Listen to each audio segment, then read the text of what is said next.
apply for screening of people, walk-through, and handheld metal detector, the pat-down search, the security body scanner, and how to screen atypical passengers in non-routine situations. Click on the next button to continue.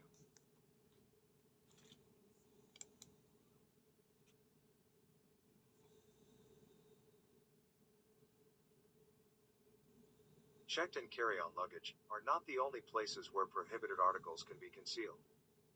Passengers may also carry IEDs and firearms on their person. That's why they are screened upon entering the restricted zone, in order to detect concealed weapons, explosive devices or their component parts, and to prevent dangerous items from being smuggled onto an aircraft. But, where can such threatening items be concealed? Generally speaking, they can be hidden anywhere the garment lifts away from the body. In the past, weapons, explosive devices or their components have been found on several and near the waist. Weapons and parts of IE used to sterile areas. An appointed security agent will facilitate the screening process. Invite persons to remove any outer cloth, like vests, jackets, coats, and any other cloth that may obstacle the search of possible prohibited articles on the body, like hats, gloves, scarves, etc. Persons will also have to remove belts, watches, empty their pockets, and put everything in the trays that should always be available. If the security operator requires it, people will also have to remove any item or cloth, like shoes or other accessories.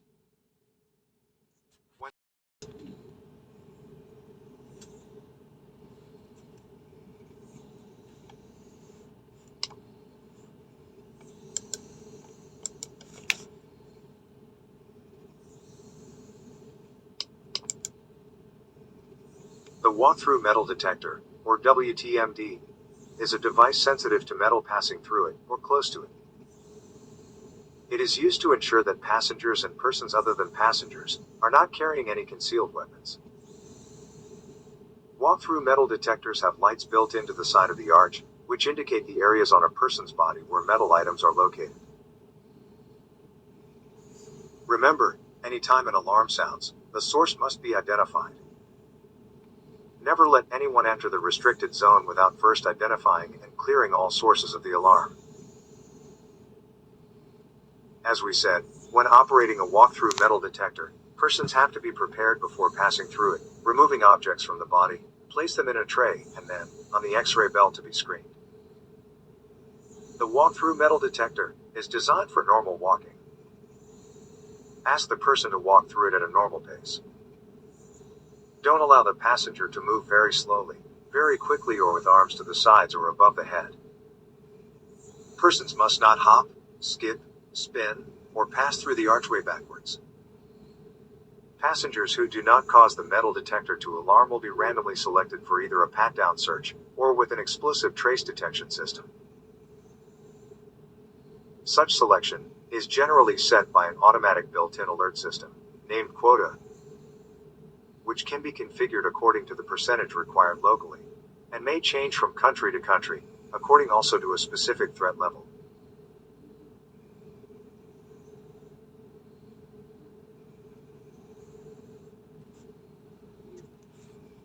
Let's join the screener at the walk-through metal detector. A passenger has just caused the alarm to go off, and shows you some coins. What would you do?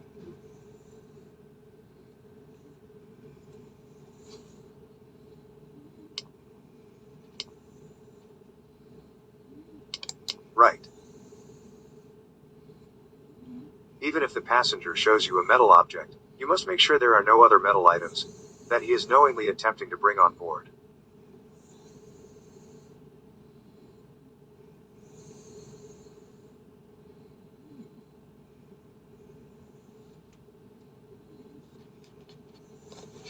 If the walk-through metal detector alarms, follow these procedures. Ask the passenger to remove any metal objects from his pockets. If the passenger has metal objects in easily removable articles of clothing, he must take these off too. Place these items onto the X-ray belt for X-ray examination. The passenger should retain loose paper money. Now, you can either carry out a pat-down search, or direct him or her to walk through the archway metal detector again. Remember, until a passenger is cleared, they should not be allowed access to any carry-on items that have passed through the X-ray machine. If nothing is found during the search, or if the archway metal detector does not alarm when the passenger walks through it a second time, they may enter the restricted zone.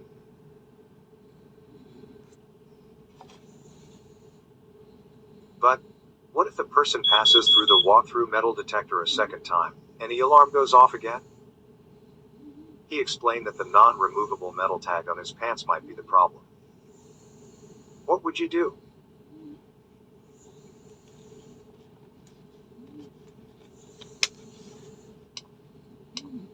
Right. If the alarm sounds again the second time the person moves through the metal detector, he must be subjected to a complete pat-down search to find the cause of the alarm, starting from the alarm zone. In some cases, the use of a handheld metal detector might be useful. Remember, you must resolve each alarm before clearing a passenger, even if he's in a hurry. Let's recap. When inspecting a passenger, ask him or her to place electrical items, keys, coats and jackets, on the X-ray machine conveyor belt, and then to walk through the archway at a normal pace. Persons may be subjected to a random search. If the alarm goes off, ask the person to make sure he removed any metal objects, place them on the X-ray conveyor belt, and then proceed to a pat-down search, or ask the person to walk through the archway again.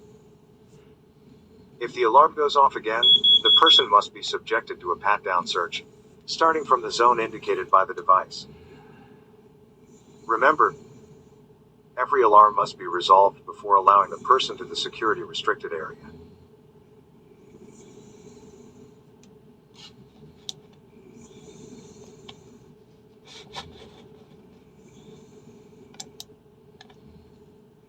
Just like the walk-through metal detector, the handheld metal detector is sensitive to metal.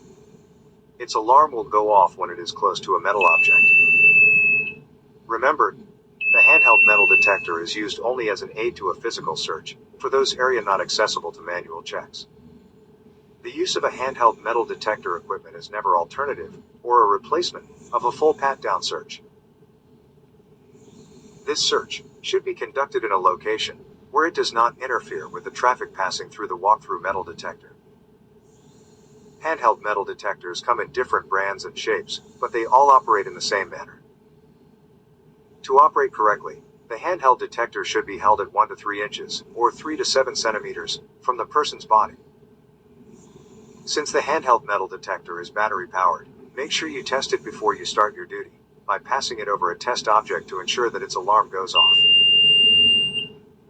Before conducting a handheld metal detector search, ask the person to hand you any items such as keys, or coins, and electrical devices such as mobile phones. Next, check the front of the person. Starting at the top of the shoulder, move the detector down to the waist in a single motion. Bring it back up to the shoulder and neck. Continue to move the detector up and down the torso. Each time you reach either the neck or the waist, move the detector 2 to 3 inches, or 5 to 9 centimeters, to the right. Move the detector swiftly, but don't rush. Once you have completed the upper half of the body, repeat the process for the lower half. Screen each leg in turn. Think of the leg as an octagon. It will need 4 individual vertical movements to cover the front of each leg, and 4 to cover the rear. Move behind the person and repeat the same procedure as for the front. Screen the person's upper body before moving to the lower half. You should touch the floor 8 times, if you thoroughly screen the front and back, of the inside and outside of each leg.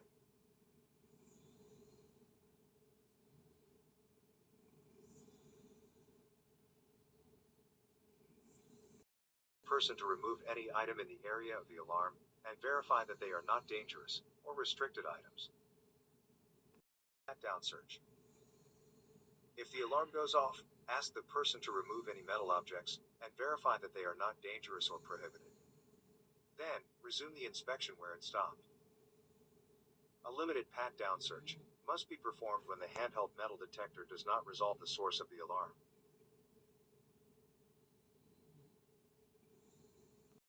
You will also conduct a full pat-down search when the passenger is confined to a wheelchair or a stretcher, when the passenger has a pacemaker, when the passenger is pregnant, or when the passenger refuses to be screened by the archway metal detector for other reasons. Always keep in mind that all pat-down searches must be conducted by a screener of the same sex as the person to be screened. Always request and obtain the passenger's permission before conducting the search. Any items of clothing that cannot be cleared manually should be X-rayed. When conducting a pat-down search, all electronic equipment and other items found in the passenger's pockets must be screened by X-ray. To start the whole-body pat-down search, ask the person to face you with arms outstretched and legs slightly apart. Remember to inspect the person's hands. An item that can be held in one hand leaves room enough to conceal a small knife or parts of an IED mechanism. Start at the top of the head. In case of long hair or if the hair is tied back, it must be searched. If the person has short hair, then a visual inspection is sufficient. The collar or neck area of garments should be searched next. Search carefully the shirt neck. Then, move to the shoulders. Next, encircle each arm with your hands, and move downward from the shoulder to the end of the sleeve, in one continuous motion. Short-sleeved shirts should not be checked further than the end of the sleeve. Always inspect any watch a person is wearing. Check if it has been altered in any way. The whole circumference of the person's torso must be searched. Necklaces, ties, or other items found on person's torso must be carefully checked. Depending on local policy, use either the palm or the back of your hands to conduct the search. Consult your supervisor for instructions. To search a bra strap, or the waist and belt, place the thumbs of both hands inside the waistband, in the middle of the back, and draw them round to the front in opposite directions. Always be tactful and explain the person what you are doing. To search the crotch, pass one arm between the legs and place the palm of your hand upon the buttock. Extend the other hand and place it over the front of the thigh, just below the waistband. Gently clasping the leg between both hands, bring them down to the ankle in a single motion. Do the same on the other leg. If the person is wearing a skirt, one hand should be placed around the inside of the thigh just below the crotch, and the other hand should be extended and placed over the front of the thigh, just below the waistband. Footwear does not need to be X-rayed unless you suspect that the person is attempting to conceal something. To search shoes, use your hands to feel for any irregularities. According to location, persons may not be required to remove their shoes. However, the sole of the shoe should always be inspected for signs of tampering.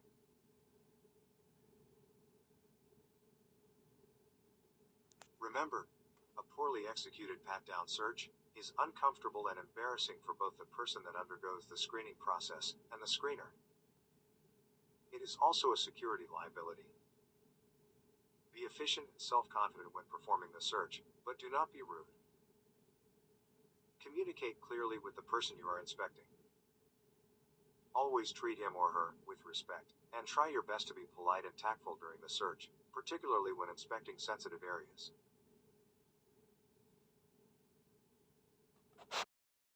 Ask if the person is able to walk through the metal detector, or stand far enough away from the wheelchair to allow for a pat-down search. If this is impossible, you must obtain permission from the person to perform a whole-body search. You must also search the wheelchair thoroughly to make sure that there are no weapons or explosive devices concealed in any part of it. The same procedures will apply to passengers on stretchers or gurneys. Some have never flown before or flown only infrequently, and are therefore unfamiliar with the screening process.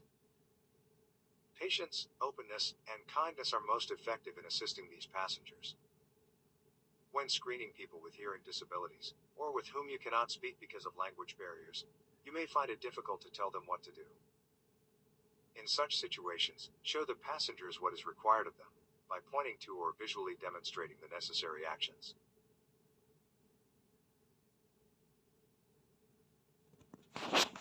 Visually impaired people without guide dogs should be canes or other walking aid before passing or being escorted through the walk-through metal detector.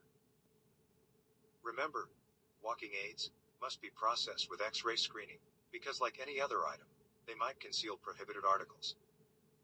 When there's a dog accompanying the person, keep in mind that for no reason you will separate the dog from the person. Proceed, asking the person to order the dog to stay, while the person walks through a metal detector, or is subject to a pat-down search. Next, ask the passenger to command the dog to pass through the metal detector. In most cases, the detector will alarm because of the metal contained in the guide dog's harness.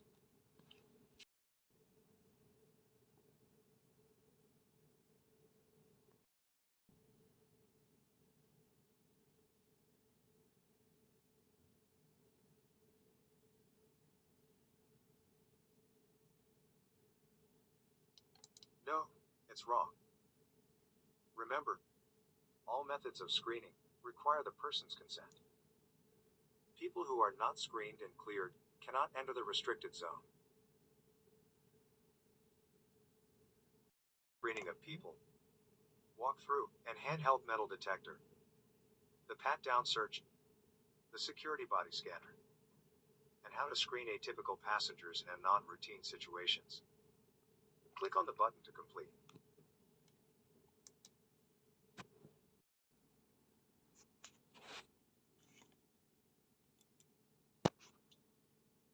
As part of the security screening, particular attention must be paid to bags, briefcases, backpacks, and, in general, anything that can be considered as hand luggage. In fact, in the history of civil aviation, there are many cases that have seen the introduction of prohibited articles in sterile, or security-restricted areas, through the concealment in baggage.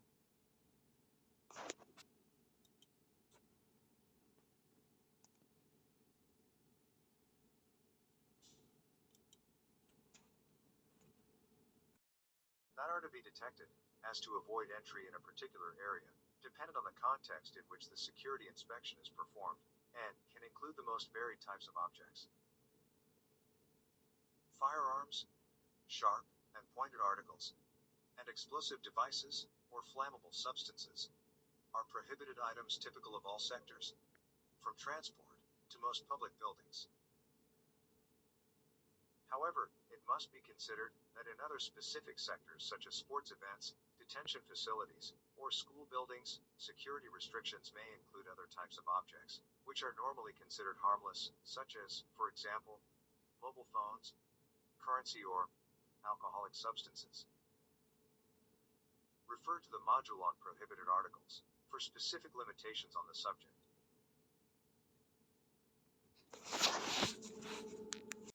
Screening is an activity that requires quite an extensive amount of resources, both in terms of personnel and required processing time. It should thus be considered suitable only in conditions of low access flow of persons and articles.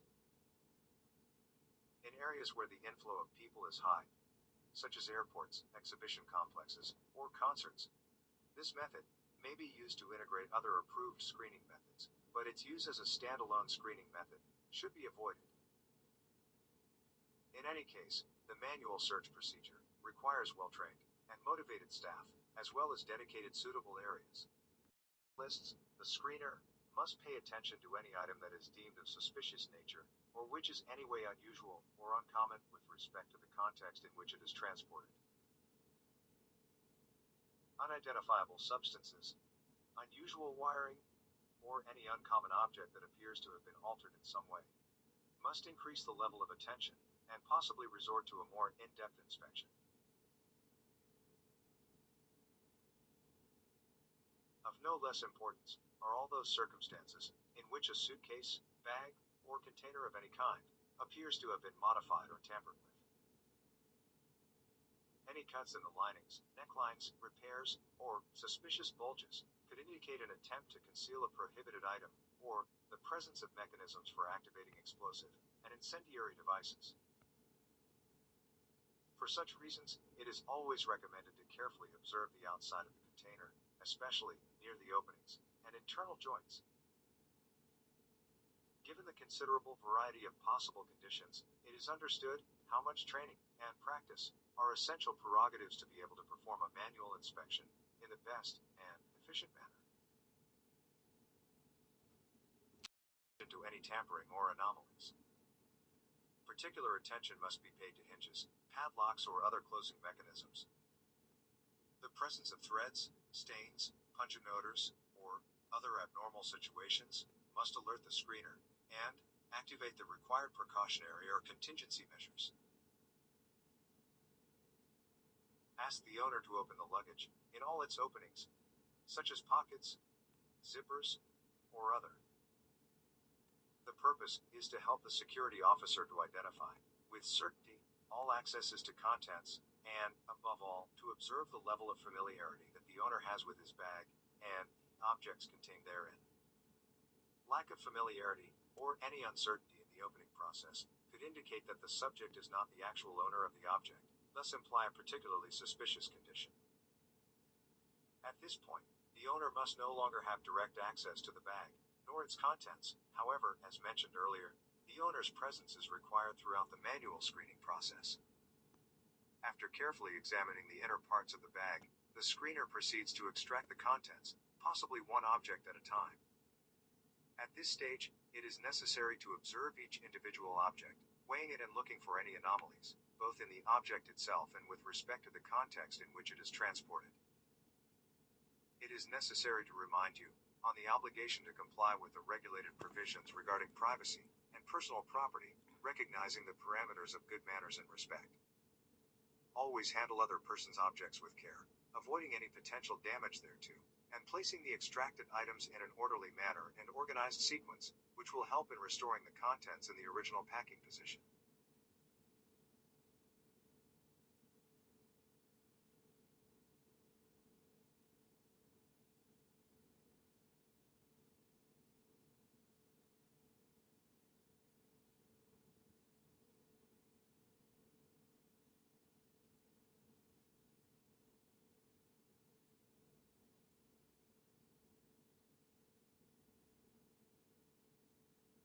Objects that require to be opened, or that could in any way conceal something within, must be examined carefully, either by obtaining information from the owner, or, if available, through screening equipment, such as X-ray or explosive trace detector.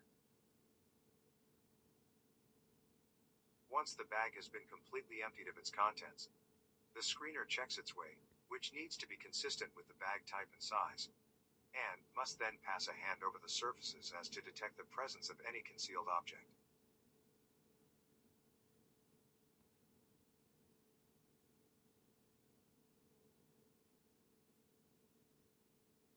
Finally, we proceed to reinsert all the objects that were extracted from the bag, possibly in the same original order and placement.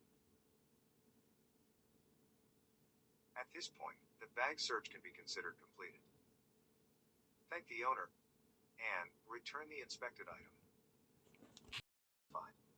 It is important to ensure that these are not allowed into the sterile or security restricted areas, giving the owner the choice of handing these to other persons not accessing the said areas, or safely disposing of the articles. In the event of discovery of prohibited articles that represent a serious immediate threat or danger, immediately alert, possibly with discretion, the law enforcement agency, in order to seek assistance and instructions thereto. Approved screening method for the detection of prohibited articles in bags, which consists of a thorough visual and physical examination of the container and its contents. Manual search requires an extensive amount of resources, both in terms of personnel and required time to complete. Thus, it should be used in low access flow of persons and objects carried. This procedure requires the use of well-trained and motivated staff, as well as having suitable areas available for the search process. In addition to prohibited articles, the screener will need to pay attention to the presence of suspicious, uncommon items. Unidentifiable substances, unusual wiring, or objects that appear to have been modified in some way must follow a more in-depth inspection. Any cuts in the linings, necklines, repairs, or suspicious bulges could indicate an attempt to conceal a prohibited article, or the presence of mechanisms to activate explosive and incendiary devices. The manual screening procedure for baggage.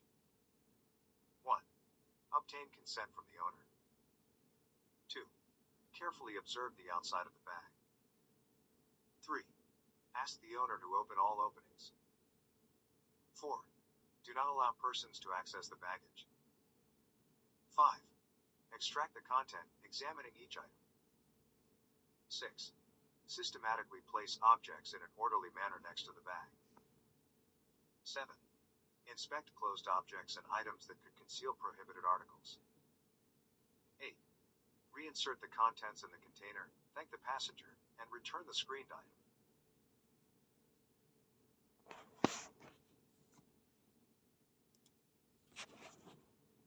You have reached the end of this module. Click on the button to exit.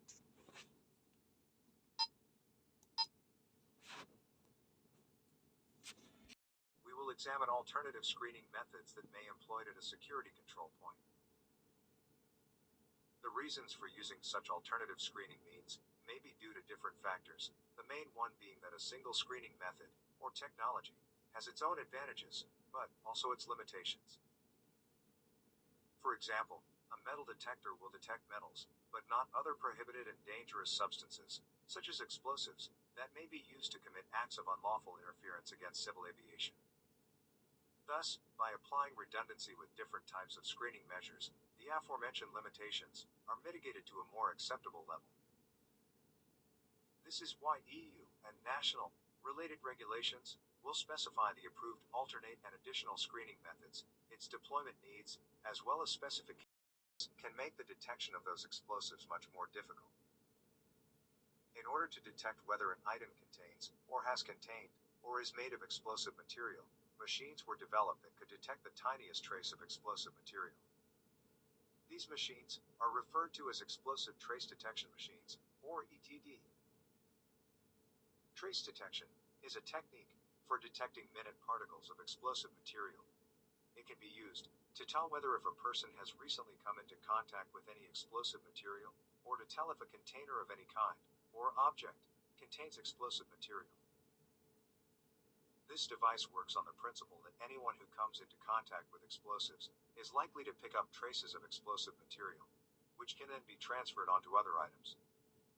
Such traces of explosive material are invisible to the naked eye. Most trace detection requires a swab. By wiping certain areas of a person, a suitcase, a cargo shipment, or any other objects, any explosive particles that are present will be transferred onto the swab, which can then be placed into the machine for analysis. The following procedure should be followed when conducting a trace detection search. It is recommended to wear a pair of clean gloves. Obtain a clean swab and place it in the wand, being careful to hold the swab by the edges and not the center. Work methodically around the bag, wiping all zippers, handles, and edges of item with the swab. Maintain a firm and even pressure on the swab, and wipe different areas, including the inner lining of the bag. For electrical items that might have been tampered with, such as computers, pay particular attention to the edges and joints. Carefully place the swab in the trace machine, and wait for the result. Do not allow the passenger to leave the search area, or to touch their bag, until the result from the trace machine is clear. If the trace machine alarms, call the supervisor immediately. Some passengers may have a profession that requires them to legitimately come into contact with explosives. These could include military personnel, quarry workers, and demolition experts. In any case, regardless as to who the passenger is, or what they do for a living, the bag must always be searched. Your supervisor will take charge of the situation and tell you what to do next. Presence of explosive precursors and explosive liquids. The content of bottles is analyzed without the need to open the container, as the detection is processed using simultaneous multiple sensing technologies. The analyzer consists of a main body, a control panel, and an analysis compartment. When the operator places the bottle in the inspection cavity, its presence is automatically detected, and the analysis is performed in under 5 seconds. The bottle, or container, can be made out of any substance. The fields generated in the inspection cavity are weak in intensity and non-ionizing, therefore completely safe for the liquids and for the operator. The fields interact with containers and with their content. The entire volume is analyzed in order to verify its conformity with allowed liquids. After a few seconds, the unit provides an OK, or alarm message, without requiring any data interpretation by the operator. Ensure that the container reaches the bottom of the cavity. Wait a few seconds, until the machine has completed the analyzing process. Upon positive response, the container can be returned to its owner. If the result is negative, the bottle or container must not be returned to its owner and disposed of according to local procedures. In the event of perceived danger, or suspicion thereof, immediately contact your supervisor.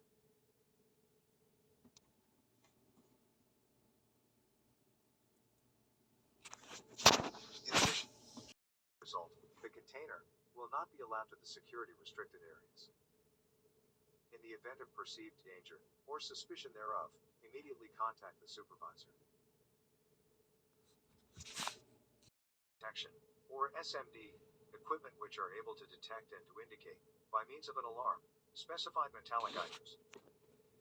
And through explosive detection, or SED, equipment which are able to detect and indicate, by means of an alarm, specified explosives items. Relatively recent equipment are able to work both with SMD and SED technology. Lead the passenger to the shoe scanner equipment, and give instructions to put the left foot on the machine, within the designated area, and with the back of the heel against the rubber constraint. Wait for the OK result, and repeat the process for the right foot. In the event of an alarm, the shoes must be taken off and x-rayed. In case of suspicions or unlearned items, contact the supervisor.